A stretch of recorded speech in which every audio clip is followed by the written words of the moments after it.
ബീഹാറും അധിക താമസമില്ലാതെ നിയമസഭയിലേക്ക് പോകും. രാഷ്ട്രീയമായ കൂട്ടുകെട്ടുകൾ മാറിയും മറിഞ്ഞും നിൽക്കുന്ന ബീഹാറിൽ നിയമസഭാ തെരഞ്ഞെടുപ്പ് പ്രഖ്യാപിച്ചതിന് ശേഷം മാത്രമായിരിക്കും മുന്നണി സംവിധാനങ്ങളെക്കുറിച്ച് കൃത്യമായ ധാരണ ഉണ്ടാവുകയുള്ളൂ.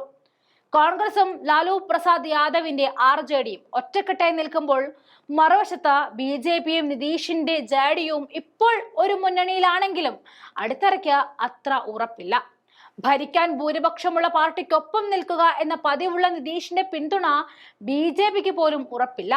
എന്നാൽ മറുവശം ചാടി വീണ്ടും RJD കോൺഗ്രസ് കൂട്ടുകെട്ടിനൊപ്പം നിൽക്കുമെന്നുള്ള നിതീഷിന്റെ സ്വപ്നങ്ങൾക്ക് മേൽ ഇടുത്തി പോലെ വീഴുകയാണ് RJD നേതാവ് തേജസ്വി യാദവിന്റെ വാക്കുകൾ.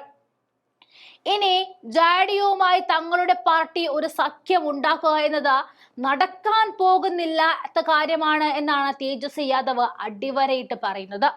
നേരത്തെ ജെഡിയു എതിർചേരിയിൽ നിന്നപ്പോൾ മുന്നണിയിലേക്ക് വന്നാൽ സ്വാഗതം ചെയ്യും എന്ന നിലപാടിൽ തന്നെയായിരുന്നു RJD.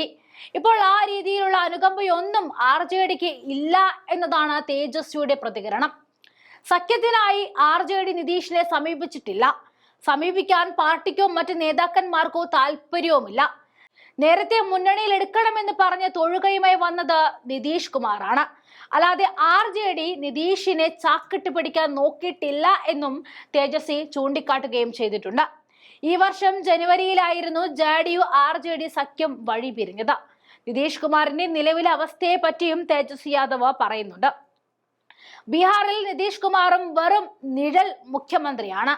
കാര്യങ്ങൾ തീരുമാനിക്കുന്നതും നടപ്പിലാക്കുന്നതും BJPയാണ്. അടുത്ത നിയമസഭാ തെരഞ്ഞെടുപ്പിൽ കോൺഗ്രസ് RJD സഖ്യം വലിയ വിജയം നേടും. സർക്കാർ ഉണ്ടാക്കാൻ ഒരിക്കലും നിതീഷ് കുമാറിന്റെ പിന്തുണ തേടി പോകില്ല. പ്രതിപക്ഷത്തെ ഇരിക്കേണ്ടി വന്നാലും നിതീഷിനെ സമീപിക്കുകയില്ല എന്നും വിശ്വാസം നഷ്ടമായ നേതാവാണെന്നും തേജസ്വി ചൂണ്ടിക്കാട്ടുന്നുണ്ട്. രണ്ടാമതും NDAക്കൊപ്പം ചേർന്ന നിതീഷ് കുമാറിന് പണ്ടത്തെ പോലെ കാര്യങ്ങൾ ഫലിക്കുന്നില്ല എന്ന് നേരത്തെ തന്നെ മാധ്യമങ്ങൾ റിപ്പോർട്ട് ചെയ്തതാണ്. ഭരണവിരുദ്ധ വികാരം ഇരയ്ക്കുന്ന ബീഹാറിൽ തങ്ങൾക്കൊപ്പം നിന്ന് ചീർത്ത BJP ജെഡിയുവിനെ അപ്പാടെ വിഴുങ്ങിക്കൊണ്ടിരിക്കുകയാണ്. കേന്ദ്രത്തിൽ ജെഡിയുവിന്റെ സഹായത്തോടെ BJP ഭരണത്തിൽ ഇരിക്കുന്നു എന്നത് മുതലാക്കുവാനുള്ള നിതീഷിന്റെ നീക്കവും കാര്യമായി ഫലിക്കുന്നില്ല. BJP വിട്ട് പുറത്തു പോയാൽ പകരം മറ്റൊരു പോംവഴിയും നിലവിൽ നിതീഷിന് മുന്നിൽ ഇല്ല എന്നതാണ് വാസ്തവം. ഇത് തിരിച്ചറിഞ്ഞുകൊണ്ടുള്ള പ്രതിരോധമാണ് BJP തീർത്തുകൊണ്ടിരിക്കുന്നത്. കേന്ദ്രത്തിൽ പിന്തുണ പിൻവലിച്ചാൽ ബീഹാറിൽ നിതീഷിന് മുഖ്യമന്ത്രി പദവി നഷ്ടമാകും എന്നതാണ് വസ്തുത.